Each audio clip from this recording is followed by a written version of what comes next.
Բան վարչապետ, պարզապես այս դեպքում հոռետեսությունը նաև ձեր թիմակիցների ներսում կա։ Նրանք ասում են Ադրբեջանը անգամ զիջումներից հետո չի ստորագրելու այս պայմանագիրը։ Հիմա անդիմախոսներն էլ ասում են ում է պետք, ինչ արժեք ունի այդ թուղթը, եթե անգամ զիջումներից հետո Ադրբեջանը չի ստորագրելու։ Իսկ կներեք ինչ զիջումների մասին է խոսքը։ Ընդդիմության մեկնաբանությամբ երկու կետերը, որոնք մենք համաձայնություն ենք տվել, դրանք զիջումներ են։ Առաջինը միջազգային ատյաններից հայցերը հետ քաշելը, որովհետև նշում են, որ Հայաստանը ավելի ուժեղ դիրքերում է միջազգային ատյաններում, եւ երկրորդը, գիտեք, համաձայնեցված չէր,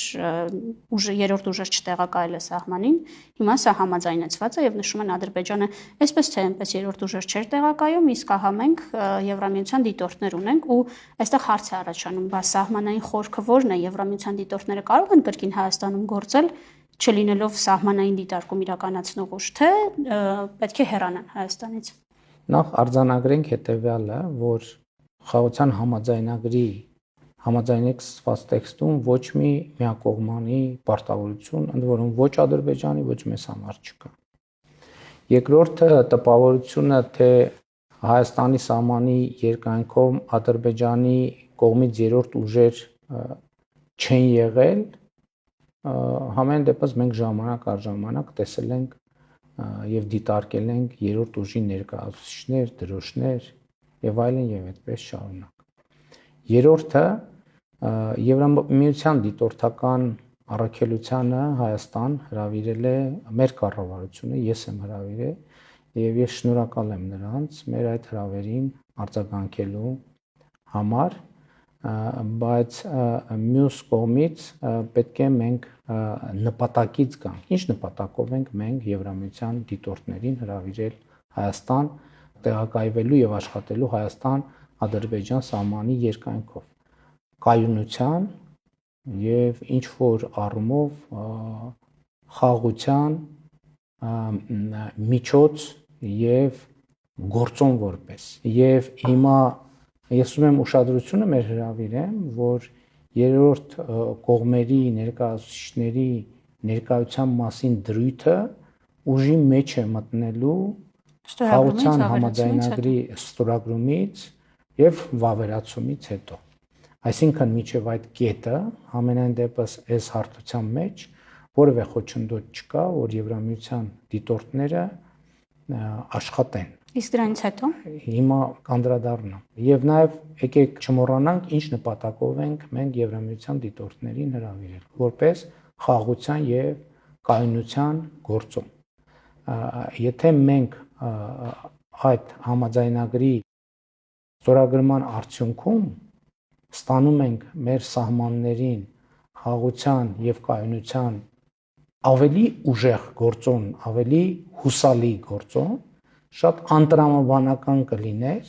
եթե մենք երկարաժամկետ ինստիտուցիոնալ խաղաղությունը չնախընտրեինք եւ նախընտրեինք միջանկյալ գործոնը, որը շատ կարեւոր գործոն է։ Այսինքն մեր նպատակը այն է, որ մեր կայունության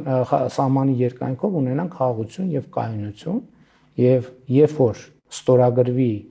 խաղաղության համաձայնագիրը, մենք կունենանք այլևս ինստիտուցիոնալ խաղաղություն եւ կայունություն եւ այդ պայմաններում Եվրամիության մեր հարգելի դիտորդներին կարող ենք կամ նեղություն չտալ կամ ավելի պակաս նեղություն տալ։ Ինչ վերաբերվում է Հայաստանի Հանրապետության տարածքում նեղություն չտալը հասկացա, որ գնում են պակաս նեղություն տալը ինչ է ենթադրում։ Ուր են գնում։ Եվրամիության դիտորդներին նեղություն չտալը ենթադրում է, որ նրանք հեռանում են երկրից։ Եվրամիության դիտորդներին նեղություն չտալը նշանակում է, որ այդ նեղության տալու անհրաժեշտությունը ըստ էության չկա, եւ երկրորդը նշանակում է, որ Հայաստանն ու Եվրամիությունը կպայմանավորվեն դիտորդական առաքելության հետագա ճակատագրի եւ գործունեության ձևերի մեթոդների մասին։ Դեռ որոշում չկա։ Իհարկե դեռ որոշում չկա, բայց նաեւ ես կարծում եմ, որ Հայաստանի Հանրապետության տարածքում դիվանագիտական կամ երրորդ երկրների կամ երրորդ կողմերի հետ մեր հարաբերությունները մեր ինքնիշխան հարաբերությունների հարց են եւ դրանք երկկողմ մակարդակում կքննարկվեն եւ լուծումներ կստանան։ Ինչ վերաբերվում է միջազգային ատյաններից հայցերի հետ քաշման, խնդրին դա վերաբերվում է միջպետական հայցերին եւ հարցը հետեւյալն է, էլի այդ հայցերը ինչի համար են։ Այդ հայցերը մեծ հաշվով խաղաղություն եւ կայունություն հաստատելու համար են կամ խաղաղություն եւ կայունություն հաստատելու ճանապարհին խնդրահարույց գործոնները հասցեագրելու լուծելու համար են։ Եթե կա խաղաղություն, ուրեմն պետք է հենվել խաղաղության տրամաբանության վրա։ Նկատի ունեմ, մենք երբեմն նպատակները եւ միջոցները խառնում ենք իրար։ Այսինքն շատ տարօրինակ կլիներ հրաժարվել նպատակից եւ նախընտրել միջոց։